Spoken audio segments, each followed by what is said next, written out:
NDA ने अपने उपराष्ट्रपति पद के उम्मीदवार के नाम का ऐलान कर दिया है। सीपी राधाकृष्णन एनडीए के उपराष्ट्रपति पद के उम्मीदवार होंगे। अभी सीपी राधाकृष्णन की बात करें तो महाराष्ट्र के गवर्नर हैं। सीपी राधाकृष्णन एनडीए की तरफ से उपराष्ट्रपति पद के लिए उम्मीदवार होंगे। सीपी राधाकृष्णन का पूरा नाम चंद्रपुरम मुन्नुसामी राधाकृष्णन है। अभी वे महाराष्ट्र के राज्यपाल हैं। वे भारतीय जनता पार्टी के सदस्य थे और कोयंबटूर से 2 बार लोकसभा के लिए चुने गए थे। वो तमिलनाडु में भारतीय जनता पार्टी के पूर्व प्रदेश अध्यक्ष भी थे। राधाकृष्णन 16 वर्ष की आयु से ही आरएसएस और जनसंघ जैसे संगठनों से जुड़े रहे हैं और अब उपराष्ट्रपति पद के उम्मीदवार हैं एनडीए की तरफ से। सीपी राधाकृष्णन को उपराष्ट्रपति का उम्मीदवार बनाए जाने पर बीजेपी सांसद गोपाल जी ठाकुर ने शुभकामनाएं दी। साथ ही विपक्ष के सांसदों से भी दलीय भावना से ऊपर उठकर सीपी राधाकृष्णन के पक्ष में वोट करने की अपील की। देखिए, एनडीए के द्वारा जो सीपी राधाकृष्णन जी को उपराष्ट्रपति जी का उम्मीदवार बनाया गया है वो सराहनीय है, स्वागत योग्य है। हम अभिनंदन करते हैं।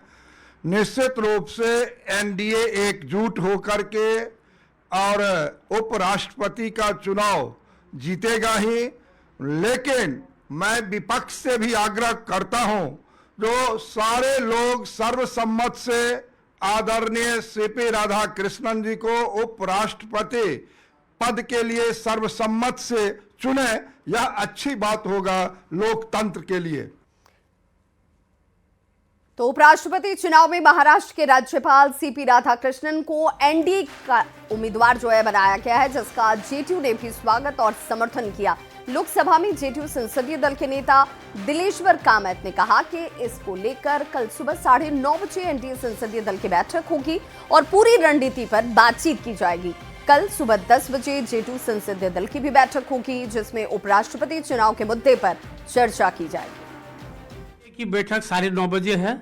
उसमें सभी संसदीय दल के राज्यसभा और लोकसभा के एनडीए के सभी एमपी लोग उपस्थित रहेंगे और उसमें उपराष्ट्रपति के विषय में जो है किस तरह से एक्शन प्लान होगा, कैसे 9 तारीख को हम लोग इलेक्शन करेंगे, इन सारे विषयों पर चर्चा होगी। और हमारे जनता दल यूनाइटेड का भी संसदीय दल का जो है वह भी मीटिंग 1 बजे रखा गया है।